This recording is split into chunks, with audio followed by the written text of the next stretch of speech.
Moi, je trouve qu'il y a une faille dans votre raisonnement, c'est que c'est un peu une déclaration de principe, comme je le disais. Vous l'avez dit vous-même, il y a 150 pays aujourd'hui qui reconnaissent l'État de Palestine. On se dit 150 sur 193.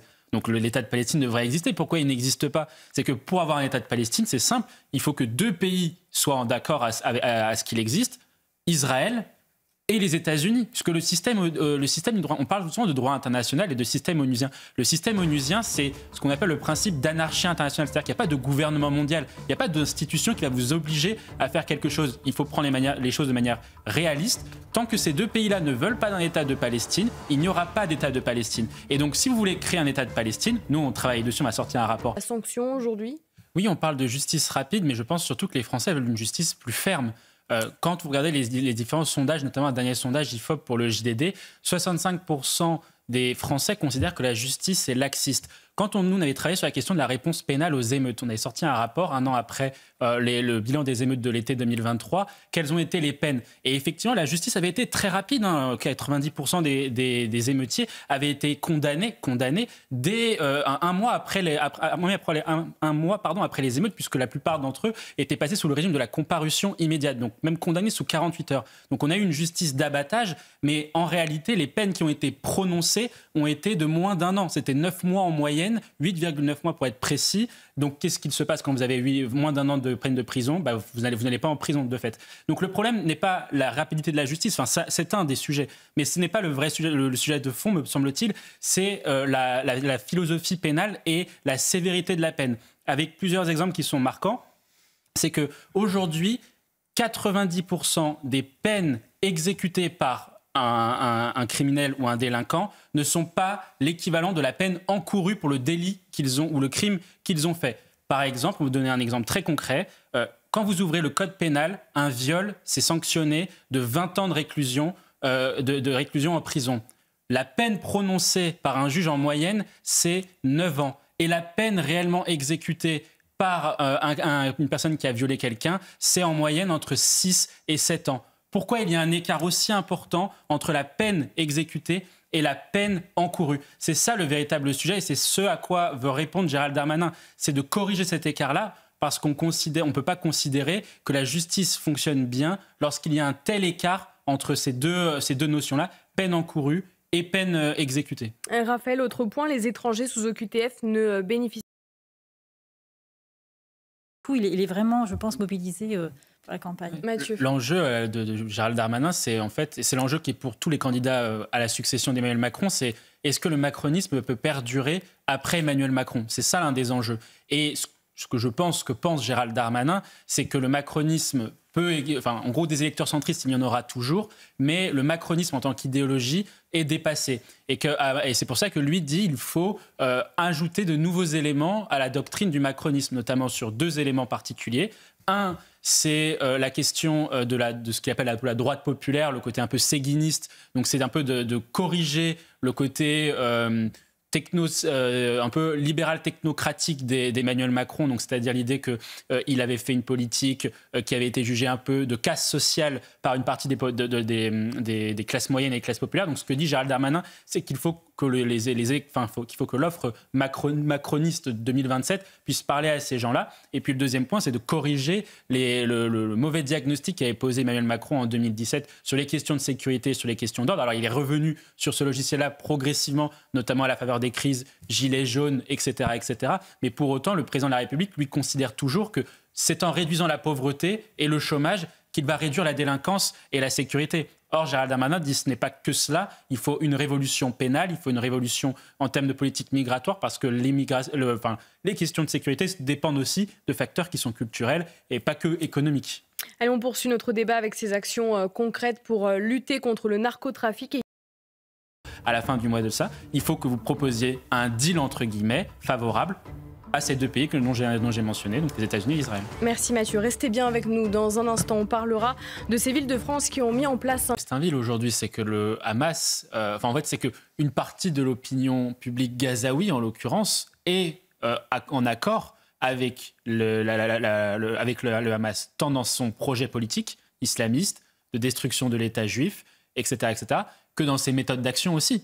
Et c'est ça hein, la difficulté que nous avons, c'est que nous, on pense qu'aujourd'hui, il puisse y avoir, et c'est pour ça que le président de la République reconnaît l'État de Palestine, qu'il puisse y avoir 2 États côte à côte, mais c'est qu'aujourd'hui, une partie de la population notamment palestinienne n'en veut pas. Et c'est ça la difficulté. Ensuite, après, vous posez la question sur que font les autres États et qui agit sur les otages. La réalité, c'est qu'aujourd'hui, il n'y a qu'Israël, appuyé par les États-Unis, et une partie des pays européens de manière très timide, qui sont encore dans cette optique de libérer les otages. Aujourd'hui, on voit bien qu'il y a de plus en plus un découplage entre certains pays européens, notamment Emmanuel Macron et le Royaume-Uni, et la position américaine et israélienne. Le problème étant qu'aujourd'hui, c'est que la position posée par le président de la République de reconnaissance de l'État de Palestine, aujourd'hui, se fait sans armes, sans levier d'action pour imposer ou inciter Israël et les États-Unis à reconnaître l'État de Palestine et à créer cet État de Palestine. En fait, d'une certaine façon, en synthèse, les Européens sont dans une position de principe, alors que les Israéliens et les Américains sont dans une position réaliste à l'endroit et à l'encontre du Hamas. Et je pense que c'est ça le vrai enjeu aujourd'hui de ce conflit. Il y a bientôt 150 pays qui reconnaissent un État de Palestine. Pourtant, l'État de Palestine n'existe pas. C'est parce qu'aujourd'hui, Israël et les États-Unis sont dans une position réaliste qui est celle, justement, de libérer les otages avant de pouvoir faire un État de Palestine. Alors justement, sur cette... Les enfants sont encore là, hein. Non, pas toujours. Justement. Alors, ils sont parfois absents. Enfin, je témoigne en tant qu'enseignante, puisque j'enseigne. Ils viennent quand même. On les voit, on a en classe des enfants qui ont 12 ans, 13 ans. Ils viennent en classe. Pas tout le temps, pas tous les jours, mais quand même, ils participent. Ils font partie du maillage scolaire territorial, la plupart du temps. Et donc, qui fait le travail ? Pour remplacer ces parents, alors démissionnaires ou complètement dépassés, ou complètement déficients, ou complètement à côté de la plaque, ce sont les enseignants, ce sont les policiers. Mais ça ne peut pas remplacer le maillon initial, ce que vous dites tout à l'heure, la famille nucléaire. Rien ne remplace ça. Rien ne remplace les parents. Mathieu. Oui, enfin, je dis pas que tous les jeunes ne sont pas à l'école ou quoi que ce soit, mais chaque année, 100 000 jeunes avant 16 ans, donc alors qu'on est censé avoir une obligation d'inscription dans un établissement scolaire, collège, lycée, etc., professionnel ou technique, sortent du système scolaire sans qualification. Donc ce sont des jeunes qui soit vont sur le marché du travail, soit sortent complètement et sont devenus complètement invisibles de l'action publique et se retrouvent ensuite après dans le narcotrafic, etc., etc. Donc c'est un véritable sujet. Et je rejoins ce qu'a dit Raphaël Steinville tout à l'heure, c'est qu'une partie de ces jeunes, notamment lorsqu'ils s'adonnent au narcotrafic, prennent le pouvoir dans leur famille, et même les familles sont complices des revenus qui sont générés par le trafic de drogue, parce que c'est ce qui permet de faire vivre ensuite après les frères et sœurs qui sont plus jeunes, ou voir les parents également. Et donc c'est un véritable sujet. C'est pour ça qu'il faut s'attaquer au narcotrafic de point de vue à la fois de tarir les financements, donc de tarir l'argent de la drogue. Et donc c'est pour ça qu'il y a une question qui sera posée quand même sur les consommateurs, parce que c'est eux qui alimentent aujourd'hui le narcotrafic, et puis ensuite après sur la question du démantèlement des réseaux, mais à long terme. Et pour cela, il faut effectivement une réponse policière qui est celle qu'elle est aujourd'hui, qui est bonne, qui est effectivement parfois insuffisamment dotée et malheureusement pas suffisamment efficace, et puis surtout une réponse judiciaire. C'est ça le véritable problème aujourd'hui dans notre société, c'est la réponse pénale au narcotrafic. Bruno Barthes, aux logements sociaux. Oui, je pense que oui, puisqu'on a, en fait, la question, c'est le modèle social. En plus, tout à l'heure, on parlait de la fraude sociale. Le modèle social français, aujourd'hui, suppose un contrat social dont vous parliez tout à l'heure, qui est qu'aujourd'hui, vous avez de moins en moins d'actifs, finalement, qui contribuent pour toute la solidarité, pour toute la solidarité, donc pour toutes les dépenses, ce qu'on appelle les dépenses sociales.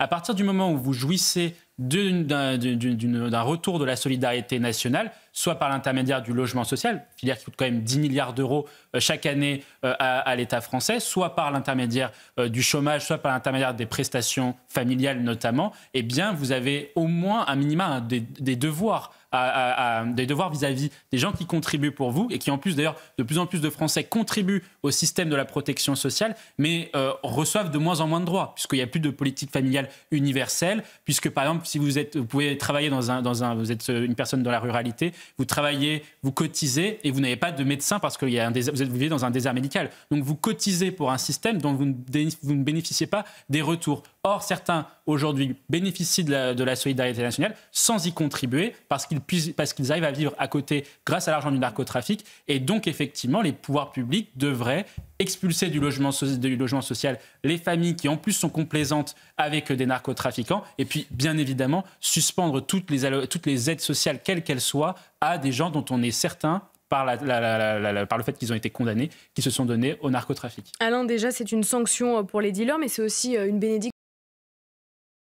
Il y a plusieurs manières de répondre à la question de l'inexécution des OQTF. Déjà, le premier point, c'est d'arrêter de protéger les frontières, notamment européennes et éventuellement nationales. Donc d'arrêter cette immigration massive, notamment clandestine. 300 000 personnes quand même traversent chaque année les frontières européennes, plus de 300 000 personnes par an. Donc c'est quand même quelque chose qui est à prendre en œuvre. Donc la meilleure manière déjà de ne pas avoir d'OQTF à prononcer et donc d'être en difficulté de les exécuter, c'est de protéger les frontières. Ensuite, après, sur la question des OQTF, nous, quand on avait travaillé sur ce sujet-là, on avait sorti un rapport il y a plusieurs années dessus, c'est qu'en fait, il y a énormément aujourd'hui de blocages et d'entraves aux exécutions des OQTF. Et c'est pour ça que le président de la République avait annoncé en 2017 qu'il allait atteindre en 5 ans 100% d'exécution des OQTF, alors que là, il arrive péniblement à 7%.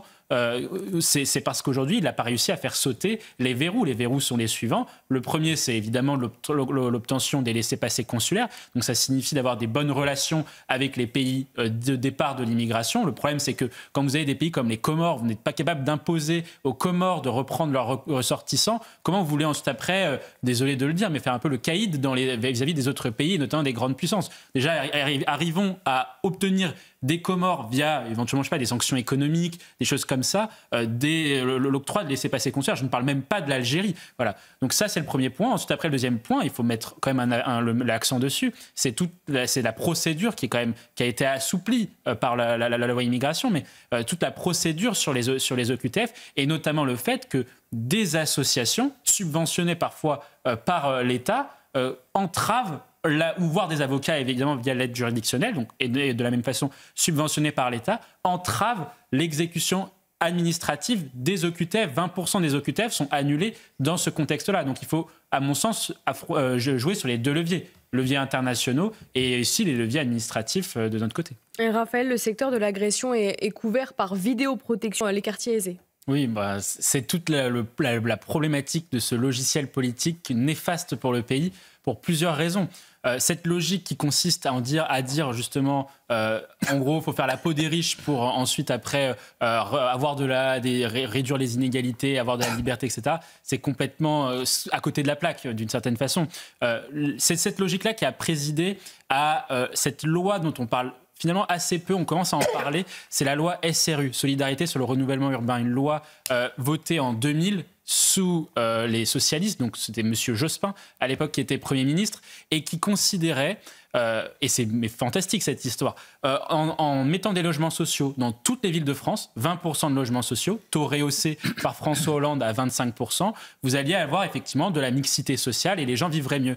Que s'est-il passé? Pourquoi aujourd'hui on commente régulièrement, notamment sur ces plateaux, parce qu'on est le seul à le faire, des actualités néfastes d'insécurité, de délinquance dans des villes comme Châteauroux, dans des villes comme Nîmes, dans des villes comme, on peut toutes les citer en fait, même dans des territoires ruraux, dans certaines villes rurales. C'est parce qu'aujourd'hui on a imposé via les logements sociaux, via cette loi SRU, de la délinquance partout, puisque la ghettoisation des années 80-90, donc qui avait lieu à Paris, Lyon et Marseille, a été d'une certaine façon étalée sur tout le territoire national. Et c'est ça l'un des vrais problèmes de sécurité, c'est qu'aujourd'hui, on a les problématiques de Paris, Lyon et Marseille des années 70, 80, 90 dans quasiment toutes les villes de France. Raphaël, Grenoble, c'est une hausse de la délinquance en 2020.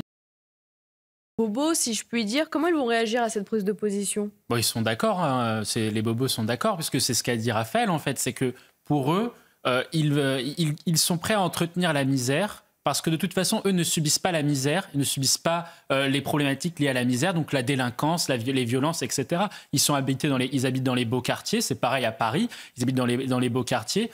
Et ensuite, après, ils font les leçons à la terre entière en expliquant que si vous êtes contre cette politique, contre ces choses-là, c'est que vous êtes soit raciste, soit capitaliste, soit les deux en même temps. Et c'est ça aujourd'hui le vrai problème, c'est que d'une certaine façon, on dit souvent, enfin c'était Winston Churchill qui disait le capitalisme, c'est l'inégale répartition de la richesse et le socialisme, c'est l'égale répartition de la misère. En fait, ces gens-là, pour leurs idées, le bien fondé de leurs pensées, ne vont faire que justement accroître le nombre de pauvres. C'est pour cela aujourd'hui que la France est prisonnière de ces dogmes un peu socialistes qui consistent aujourd'hui à dépenser davantage, par exemple, beaucoup sur les questions sociales.